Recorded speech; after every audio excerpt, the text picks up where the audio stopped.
I win! Can I get 3,000 euros from wanting to score Roma versus Viktoria Plzeň? I was ready for the match, and the match was ready for me.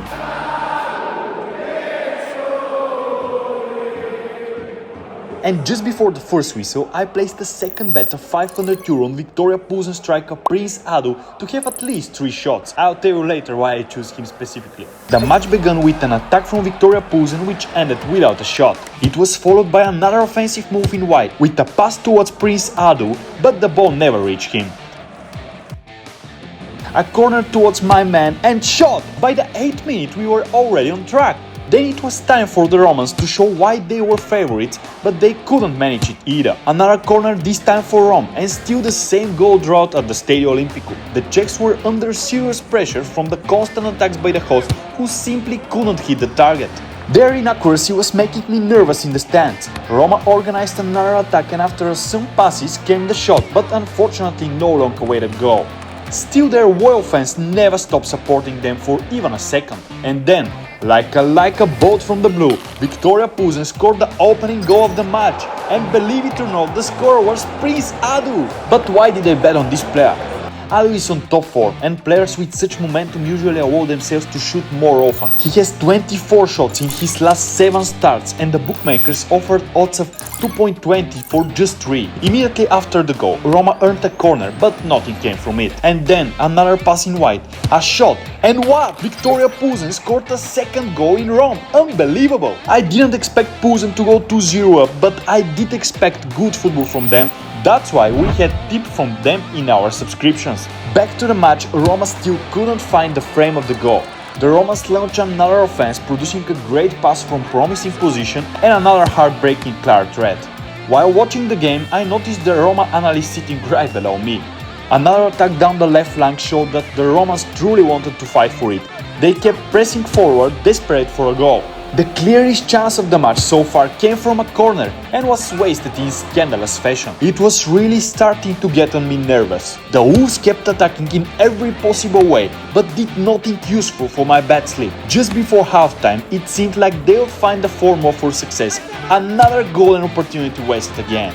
At this point, the hosts looked completely harmless against the solid Czech defense. I didn't go for a beer at halftime, you understand me, and the second half began with fresh signs of an offensive. Before you see whether I lose a ton of money or win, let me tell you why you shouldn't bet on Roma. They're the Italian Tottenham, a super inconsistent team that changes manager as often as Neymar changes girlfriend. Only one title since 2008 and just one Champions League qualification in the last 8 seasons. The team has wonderful fans and spirit, but no strategy. But Roma didn't give up.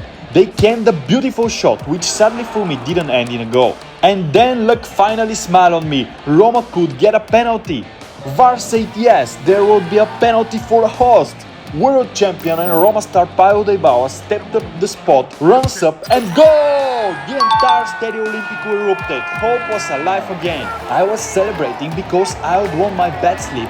Though I still didn't know if I would have to give up 500 euro of my profit because of Prince Adu, and I was curious to see if Roma would turn it around.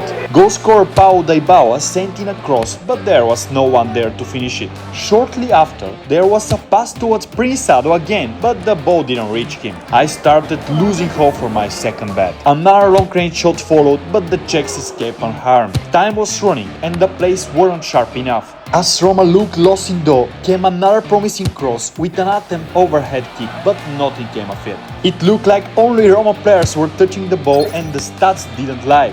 Viktoria Plzeň got a rare score opportunity, but there was no way they could finish like that. Roma defense was solid, unlike Adu, who had gone missing. Roma had a series of passes, followed by a long shot, but again, they couldn't change the scoreline. Their fans, however, were phenomenal and never stopped supporting them. Prince Adu tried to waste time and maybe give me the last needed shot, but it just wasn't going to happen that way. A foul right on the edge of the box wasn't given, so the host had no choice but to keep attacking, creating yet another chance in front of the Czechs' goal, and another dose of that some lack of finishing from the Wolves. After yet another broken Roma offensive, a direct free kick was awarded in their favor. It was taking well across the other side of the box. A scramble followed, another pass from a great position, shot and goal! The Stadio Olimpico exploded again. at least until the goal was ruled out of offside. And then finally the great Ghanaian prince made the golden touch that brought me my second win. The fans from the land of beer went crazy and I went even crazier. I cashed out €2,850 in winnings and my clients won even easier.